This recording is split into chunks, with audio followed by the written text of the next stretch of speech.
Capítulo 11. A ressurreição de Lázaro. Estava enfermo Lázaro, de Betânia, da aldeia de Maria e Marta, sua irmã. Esta Maria, cujo irmão Lázaro estava enfermo, era a mesma que ungiu com bálsamo o Senhor e lhe enxugou os pés com seus cabelos. Mandaram, pois, as irmãs de Lázaro dizer a Jesus: Senhor, está enfermo aquele a quem amas.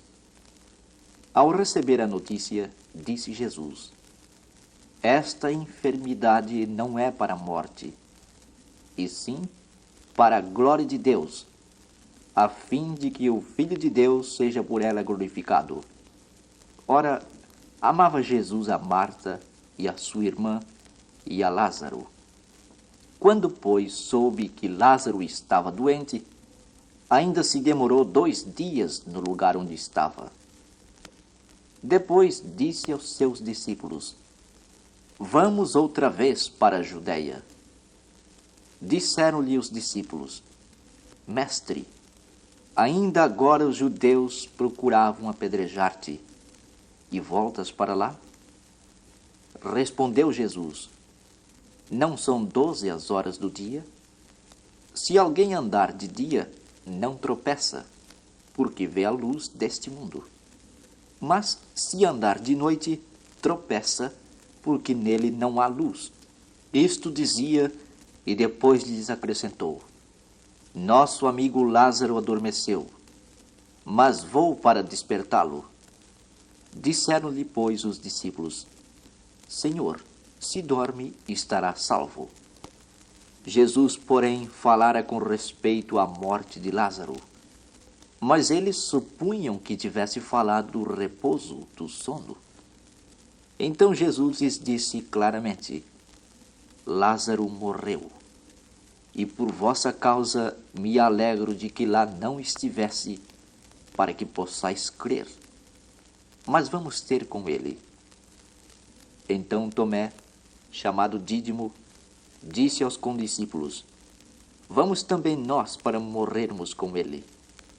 Chegando Jesus, encontrou Lázaro já sepultado havia 4 dias. Ora, Betânia estava a cerca de 15 estádios perto de Jerusalém. Muitos dentre os judeus tinham vindo ter com Marta e Maria para as consolar a respeito de seu irmão. Marta, quando soube que vinha Jesus, saiu ao seu encontro. Maria, porém, ficou sentada em casa.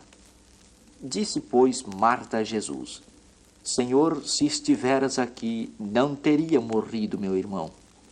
Mas também sei que mesmo agora, tudo quanto pedires a Deus, Deus te concederá.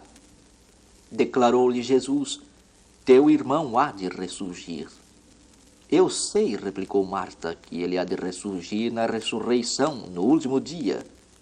Disse-lhe Jesus: Eu sou a ressurreição e a vida. Quem crê em mim, ainda que morra, viverá. E todo o que vive e crê em mim, não morrerá eternamente. Crês isto? Sim, Senhor, respondeu ela. Eu tenho crido que tu és o Cristo, o Filho de Deus que devia vir ao mundo. Tendo dito isto, retirou-se e chamou Maria, sua irmã. Ele disse em particular: O mestre chegou e te chama. Ela, ouvindo isto, levantou-se depressa e foi ter com ele, pois Jesus ainda não tinha entrado na aldeia, mas permanecia onde Marta se avistara com ele. Os judeus que estavam com Maria em casa e a consolavam, vendo-a levantar-se depressa e sair, seguiram-na, supondo que ela ia ao túmulo para chorar. Quando Maria chegou ao lugar onde estava Jesus, ao vê-lo, lançou-se-lhe aos pés, dizendo: Senhor, se estiveras aqui, meu irmão não teria morrido. Jesus, vendo-a chorar, e bem assim os judeus que a acompanhavam, agitou-se no espírito e comoveu-se, e perguntou: Onde o sepultastes? Eles lhe responderam: Senhor, vem e vê. Jesus chorou. Então disseram os judeus: vede quanto amava. Mas alguns objetaram: não podia ele, que abriu os olhos ao cego, fazer que este não morresse? Jesus, agitando-se novamente em si mesmo, encaminhou-se para o túmulo. Era este uma gruta, a cuja entrada tinham posto uma pedra. Então ordenou Jesus: tirai a pedra. Disse-lhe Marta, a irmã do morto: Senhor, já cheira mal, porque já é de 4 dias. Respondeu-lhe Jesus: não te disse eu que, se creres, verás a glória de Deus? Tiraram então a pedra. E Jesus, levantando os olhos para o céu, disse: Pai, graças te dou, porque me ouviste. Aliás, eu sabia que sempre me ouves, mas assim falei por causa da multidão presente, para que creiam que tu me enviaste. E tendo dito isto, clamou em alta voz: Lázaro, vem para fora. Saiu aquele que estivera morto, tendo os pés e as mãos ligados com ataduras e o rosto envolto num lenço. Então lhes ordenou Jesus: desatai-o e deixai-o ir. Muitos, pois, dentre os judeus que tinham vindo visitar Maria, vendo o que fizera Jesus, creram nele. Outros, porém, foram ter com os fariseus e lhes contaram dos feitos que Jesus realizara. O plano para tirar a vida a Jesus. Então os principais sacerdotes e os fariseus convocaram o sinédrio e disseram: que estamos fazendo, uma vez que este homem opera muitos sinais?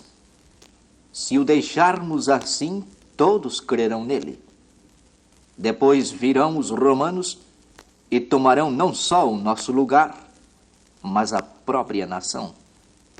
Caifás, porém, um dentre eles, sumo sacerdote naquele ano, advertiu-os, dizendo: vós nada sabeis, nem considerais que vos convém que morra um só homem pelo povo e que não venha a perecer toda a nação. Ora, ele não disse isto de si mesmo, mas, sendo sumo sacerdote naquele ano, profetizou que Jesus estava para morrer pela nação, e não somente pela nação, mas também para reunir em um só corpo os filhos de Deus que andam dispersos. Desde aquele dia resolveram matá-lo, de sorte que Jesus já não andava publicamente entre os judeus, mas retirou-se para uma região vizinha ao deserto, para uma cidade chamada Efraim, e ali permaneceu com os discípulos. Estava próxima a Páscoa dos judeus, e muitos daquela região subiram para Jerusalém antes da Páscoa para se purificarem. Lá procuravam a Jesus, e estando eles no templo, diziam uns aos outros: que vos parece? Não virá ele à festa? Ora, os principais sacerdotes e os fariseus tinham dado ordem para, se alguém soubesse onde ele estava, denunciá-lo a fim de o prenderem.